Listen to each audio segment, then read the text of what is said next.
Namasté Swami. Namasté Vanda. Les fausses questions, c'est quelque chose que tu reçois assez fréquemment.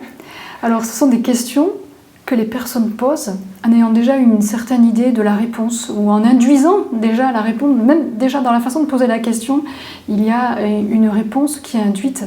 Alors est-ce que tu peux parler un peu de ce qui est aussi un des pièges de l'ego? On en entend beaucoup dans la presse notamment, et les gens qui font de la télé, les journalistes en fait. C'est d'ailleurs assez impressionnant comment ils induisent les réponses et ils donnent déjà la réponse dans la question. En tout cas, ils imposent une direction, bien souvent, en posant une question. Donc, on a vraiment cette habitude de poser des questions en faisant passer à la fois une opinion, en donnant une direction à l'autre. Sans doute après cet accident, vous avez vécu un grand traumatisme, etc. On fait un déroulé, on ne va pas poser tout simplement la question de dire que s'est-il passé suite à cet accident.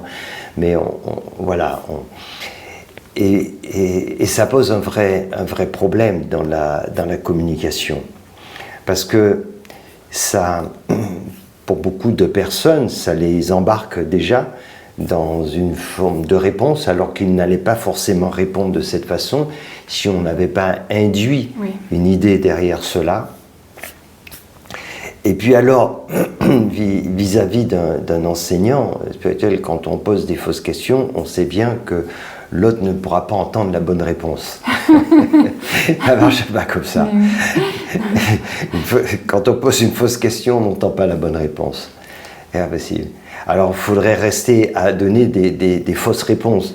Mais bon, on rentre dans un jeu qui est pernicieux. Et puis les bases sont fausses dès le départ. Je relaye souvent les questions dans les satsangs et il arrive qu'il y ait des questions qui sous-entendent que la personne est déjà en train de vivre un processus d'éveil. Mais quand je lis la question, je sens bien que ce n'est pas le cas. Donc, j'appelle des questions à induction qui induisent déjà quelque chose qui est un point de départ qui n'est pas... Tu le dis souvent d'ailleurs, il faut partir de là où on est. Et ça fait partir de là où on est, c'est en l'occurrence poser des questions ouvertes, ne pas poser des questions sur la base d'a priori. Oui, bien sûr, bien sûr.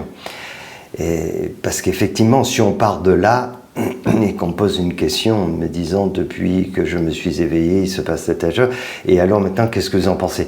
C'est compliqué, puisqu'on met déjà un préalable à tout cela, donc ça va être difficile de pouvoir vraiment dire mais ce quoi vous entendez par cet éveil, etc. Voilà. Et pour donner aussi un exemple de fausses questions, parce que j'en ai un qui est vu récemment que j'ai beaucoup apprécié aussi, suite aux vidéos que j'ai fait sur Jésus, ses enseignements et tout, qui m'a posé une question en me disant: est-ce que vous pensez que si Jésus était là, il ferait payer une retraite spirituelle? Ça, j'aime beaucoup. C'est juste une question. Hein. Il n'y a pas de malice là-dedans. Comme vous parlez beaucoup de Jésus, je pense que vous avez une affinité, donc je demande seulement, est-ce que vous pensez qu'il ferait cela? Voilà, ça j'aime beaucoup.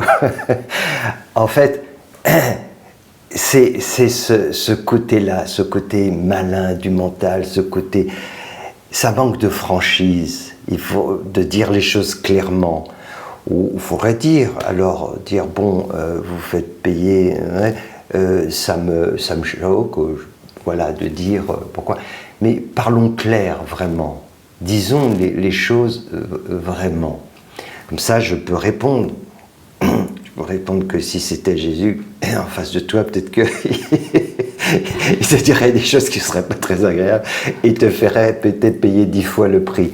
Ça n'a rien à voir. Il faut remettre les choses dans leur contexte. Si on me demande pourquoi je le fais, je dirais d'abord, essaye de comprendre que tout ce que je mets à disposition, tout ce que je donne gratuitement, mais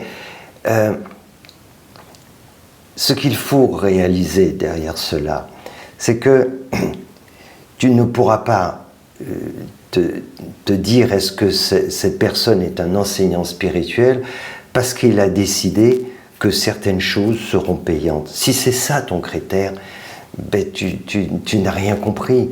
Combien de gens proposent des tas de choses gratuitement et alors il n'y a aucune qualité, ça manque de compétences, ça n'a rien à voir. Ça n'a rien à voir. Donc c'est un postulat dans lequel beaucoup se sont enfermés et ça deviendra une espèce de critère. Il sera un critère de dire... Et c'est de la confusion. C'est une confusion entre le fait... je veux dire, le fait de faire les choses pour l'argent et le fait de dire à des moments que certaines choses, eh ben, il faut contribuer financièrement. Ça n'a strictement rien à voir. On n'est pas dans du mercantilisme. Donc ça n'a rien à voir là-dedans. Et le contexte n'a rien à voir non plus. Jésus est venu faire sa mission dans un moment précis, est venu interpeller les foules, et ça n'a rien à voir. Donc, il y a tellement de confusion dans tout cela, et ce que révèlent les questions, c'est ça en fait. Derrière ça, c'est qu'il y a des a priori et des préjugés, mais beaucoup de personnes ne parlent pas simplement, franchement, directement. Ça, c'est mieux de dire les choses comme cela, directement. Voilà, et en étant prêt à écouter la réponse de l'autre. La difficulté, c'est quand on a affaire vraiment à des fausses questions, c'est-à-dire il y a des sous-entendus, des a priori. On n'est pas dans un langage franc, on n'est pas dans quelque chose de sincère.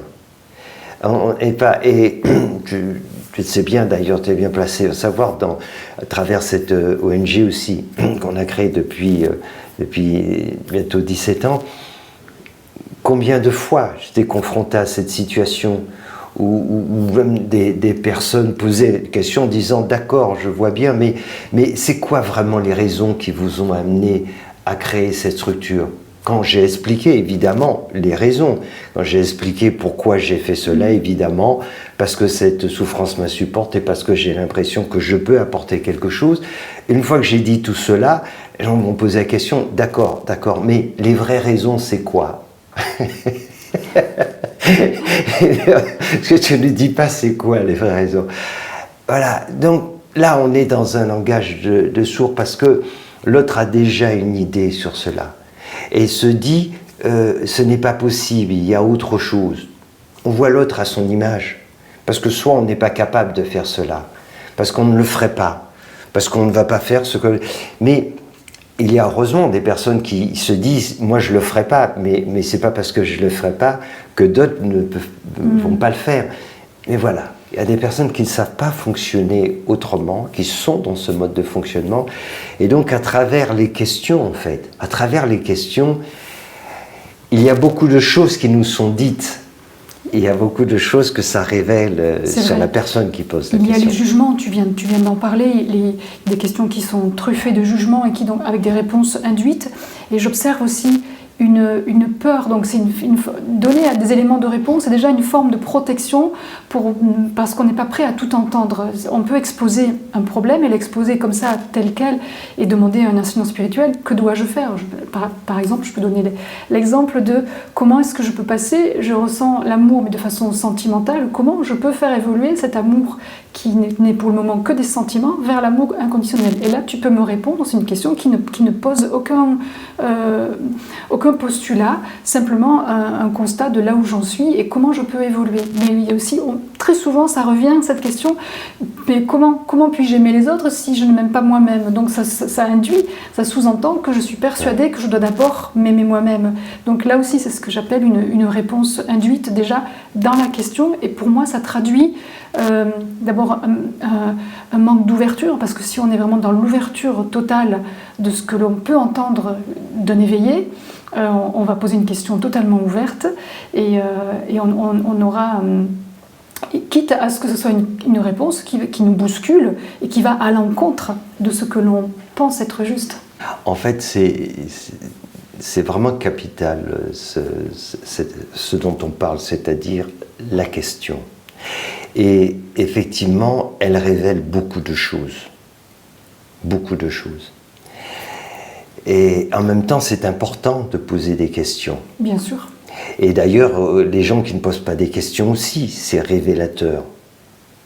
Alors chacun a des raisons différentes, mais c'est très révélateur aussi de mode de fonctionnement. Donc, poser des questions, c'est sain. Et c'est essentiel quand on veut avancer sur le chemin auprès d'un enseignant. Si on ne pose pas de questions, on n'obtiendra pas les réponses que l'on cherche. On ne les obtiendra pas. On ne peut pas sans cesse, je dis souvent, se nourrir des réponses, des questions des autres. On ne peut pas faire cela. On ne peut pas simplement, il y a des gens qui posent des questions et nous, on se nourrit des réponses. C'est comme si on disait qu'il y a des tas de gens qui travaillent autour de nous, qui font le travail, et puis nous, on va se nourrir en fait du travail qu'ils ont fourni. Non, on doit participer aussi. On doit poser vraiment des questions. Maintenant, dans la façon de poser les questions, c'est là où il y a toutes ces nuances. Et si on ne se départit pas de nos préjugés, alors on arrive dans ce qu'on appelle ces fausses questions, où on a déjà la réponse, ou alors on est dans la suspicion. On dit, ok, tu nous dis cela, mais quand même, il s'est passé telle chose. Il y a une suspicion. Alors qu'on peut poser aussi la question, vraiment, en disant, je ne comprends pas. Tu dis qu'il faut faire telle chose, mais d'un autre côté, je t'ai vu faire telle chose, et ça me semble ne pas correspondre. On doit poser ce genre de questions quand ça vient, mais c'est pas la même chose. Si ça nous semble contradictoire, si ça nous semble incohérent, alors c'est vraiment important de poser cette question. Et là, on va entendre une vraie réponse. L'autre va nous dire, mais si on a déjà son idée dans la tête, alors ça n'a rien à voir, on est dans la rhétorique. On a l'impression que l'autre, il a trouvé une façon de nous répondre, comme en politique. Quel que soit ce que l'on fait, l'autre, il nous explique, hein, comme quelqu'un qui va dire, voilà, je vais attaquer, je vais faire la guerre à un pays, et l'autre, il dit, non, on ne fait pas la guerre, c'est de la prévention. Oui. Voilà, ça s'appelle une guerre préventive maintenant. C'est en prévision, parce qu'on sait que l'autre va nous attaquer, donc on se dit finalement... Donc, le mental est ainsi fait. Il dit tout et n'importe quoi. Donc, c'est pas la même chose si on vient avec une idée préconçue et qu'on va poser une question qui n'en est pas vraiment une. Et ça change vraiment tout. Alors, c'est ça c'est vraiment très important de comprendre que il ne s'agit pas d'adhérer à tout, il ne s'agit pas de ne rien dire qu'il y a quelque chose que l'on ne comprend pas ou voire qui nous heurte, mais si on a déjà un jugement, si on est dans la suspicion, on risque de passer à côté de ce que l'autre va vraiment nous dire. On pourra peut-être même entendre quelque chose en disant « Ok, il a trouvé une façon de répondre », mais comme on a déjà, nous, une idée en tête, on va se dire « Ok, il a réussi à s'en sortir ou trouver une réponse », mais on ne va pas se rendre compte que ça sonne juste. Parce qu'on n'est pas dans ce mode de fonctionnement soi-même. On est dans un a priori. Et donc dans un préjugé. Et donc ça va complètement modifier notre perception. Donc on est vraiment dans quelque chose de subtil qui est très important. Il ne s'agit pas d'être naïf, il ne s'agit pas de ne rien dire, il ne s'agit pas de ne pas poser de questions, mais on pose de vraies questions. Voilà. Et si on pose une question, ça veut dire qu'on accepte d'entendre toutes sortes de réponses. Après, à nous de voir ce qu'on en fait. Mais au départ, on accepte. On accepte d'entendre quelque chose qui ne va pas forcément aller dans le sens de nos convictions, aller dans le sens de nos croyances. Sinon, on ne pose pas la question. Surtout un enseignant spirituel. Parce que, qu'est-ce qui se passe sur le chemin ? Au fil du temps qu'on posera des questions, il y a au début des réponses qui vont tout à fait nous convenir, tout à fait nous plaire, tout à fait ceci. Et arrivera un moment où ces réponses seront dérangeantes. Et c'est pour ça qu'on va éviter de poser même des questions qui sont essentielles pour autant. Parce que les réponses, elles vont déranger notre ego. Et c'est ça les bonnes questions. Voilà, c'est vraiment important de les poser, ces questions. Et on le fait rarement. On ne va pas faire, par exemple, c'est plus rare, ces questions qui vont nous concerner en disant « je fais telle chose et telle chose, je me comporte de telle façon, j'agis telle... » Qu'est-ce que tu penses? Est-ce que tu penses que je fais comme il faut, etc. Ça, c'est des questions qu'on a plus de difficultés à poser. Des questions ouvertes. Questions ouvertes, et puis qui nous concernent, qui nous remettent en cause. Mais les questions qui vont remettre l'autre en cause, c'est plus facile à poser. Donc c'est vraiment important de réaliser, de prendre conscience. Évidemment, les questions sont très importantes, mais sommes-nous francs quand nous posons une question? Est-ce que nous posons une question de façon vraiment ouverte? Est-ce que nous avons déjà un a priori quant à la réponse? Est-ce que tout cela est vraiment très sincère? C'est important, parce que de la qualité de notre question dépendra vraiment la réponse. Et il y a des réponses qui peuvent tout changer, qui peuvent modifier le cours de notre vie, de notre existence. Et ça vient finalement toujours d'une question. Mais on n'a jamais de réponse édifiante, transformatrice, qui viennent de mauvaises questions. Et en particulier de fausses questions. Et en particulier de fausses questions, c'est cela.